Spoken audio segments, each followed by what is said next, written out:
माँ के आंसू। राधा बहन का इकलौता बेटा अमेरिका में रहता था। एक दिन राधा बहन का किराएदार कहता है, अरे माँ जी अकेली बैठी रहती हैं, बेटे के पास क्यों नहीं चली जाती? कैसे चली जाऊँ, नई नई शादी हुई है, अभी तो थोड़ा बहू के साथ समय बिताएगा, तभी तो दोनों के बीच समझ बढ़ेगी ना। अरे कैसी बात कर रही हैं माँ जी, समझ बढ़ाने के लिए 5 साल काफी होते हैं।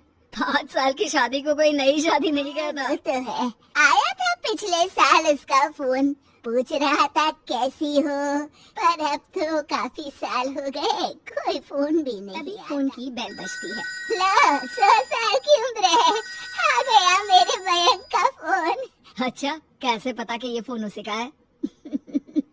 अरे कैसे पता नहीं चलेगा, माँ हूँ मैं। अरे रहने दो माँ जी, 1 साल से जिसका फोन नहीं आएगा वो अब क्या करेगा? होता भी वही है, फोन पर मयंक है। कैसी हो माँ? अरे बेटा, तेरी आवाज सुन ली, अब तो मौत भी क्यों न आ जाए, बहुत याद आती है बेटा। माँ मैं वो ऑफिस में था। अच्छा माँ, वो रीना बोल रही थी कि तुम अकेली रहती हो इंडिया में, वो ठीक नहीं है। अब बुजुर्ग भी तो हो रही हो, अकेले पकाना खिलाना, वो चाह रही है कि अब तुम यहीं आ जाओ। राधा बहन की आंख से पानी गिरने लगता है, वो कुछ नहीं बोल पाती। माँ हेलो, सुन रही हो ना माँ? हाँ बेटा, तेरे साथ रहूंगी, सुबह शाम तुझे देखूंगी, और क्या जीवन में है तेरे पापा के जाने के बाद। तभी बीच में बेटा माँ को रोक देता है। हाँ हाँ ठीक है माँ, तो मैं आता हूँ अगले हफ्ते। तुम्हें राधा बहन को तो मानो बुढ़ापे में किसी ने पंख दे दिए हो, उड़ी जा रही थी पूरे मोहल्ले में। अरे वो मयंक आ रहा है, अब तो अमेरिका जा रही हूँ मैं, वहीं रहूंगी।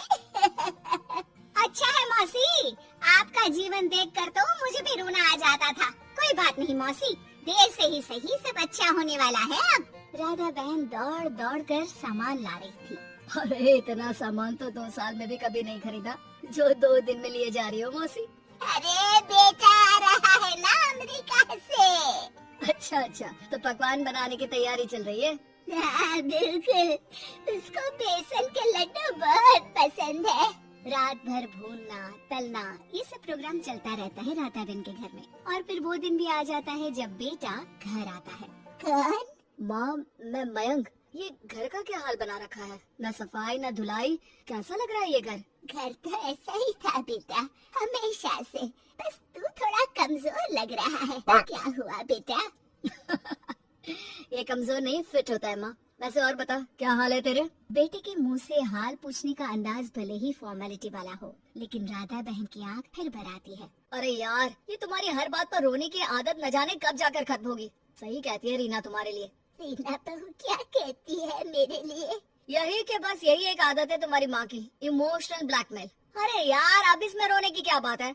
ना ना कुछ नहीं, बहुत दिन बाद तो घर आया ना तो क्या रोएगी? हाँ क्यों? अच्छा ये ले, तेरे लिए रात भर बैठकर ये बेसन के लड्डू बनाए हैं, और ये अचार तुझे बहुत पसंद है ना?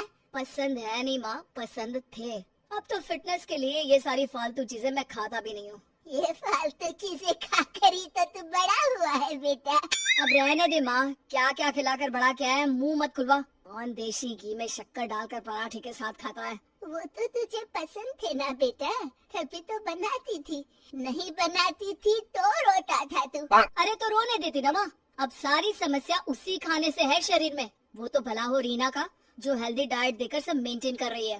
राधा बहन बेटे की आने की खुशी में इतनी दीवानी थी कि उसे बेटे के बात का अंदाज और लहजा समझ में नहीं आ रहा था। अच्छा अच्छा रुक, पालक वाली दाल बना देती हूँ। रहने दे माँ, मैं होटल से ऑर्डर कर देता हूँ। इतने साल बाद होटल का खाना, माँ के खाने की याद नहीं आती थी। अरे माँ फिर इमोशनल डायलॉग, प्लीज माँ। अच्छा सुन, बहुत कम वक्त है हम लोगों के पास, जल्दी जल्दी सारी पैकिंग कर ले। और हाँ, इस घर को बेचना होगा। कैसी बात कर रहा है? तेरे पापा और मैंने एक एक पाई जोड़कर इस मकान को बनाया था। हाँ पर तू जा रही है ना, फिर कौन मेंटेन करेगा?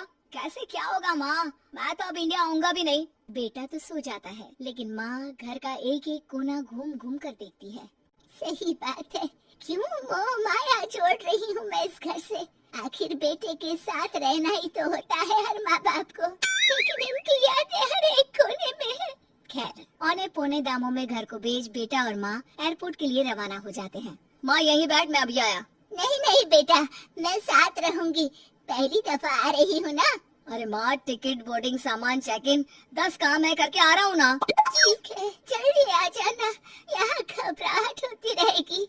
बेटा माँ को समझाकर चला जाता है। माँ बैठी रह जाती है लेकिन बेटा आता ही नहीं। एयरपोर्ट के लोग बताते हैं कि इस नाम का लड़का तो कब का अमेरिका की फ्लाइट लेकर उड़ चुका है। माँ किसी तरह अपने बीके हुए मकान में ही आ जाती है। मुझे कुछ दिन रहने दो, पता नहीं क्या हुआ, हो सकता है कोई मजबूरी हो बेटे की। नया मकान मालिक कहता है, अरे माँ जी, कमरा तो मैं आपको दे दूँ, पर भाड़े का क्या? पति की पेंशन भी है भैया। ठीक है, आप आराम से रहिए, लेकिन एक बात बताइए, आप किसी रिश्तेदार के घर क्यों नहीं चली जाती? अरे कैसी बात कर रहे हैं आप, मेरा बेटा कभी भी आ सकता है, अगर मैं उसे यहाँ नहीं मिली तो।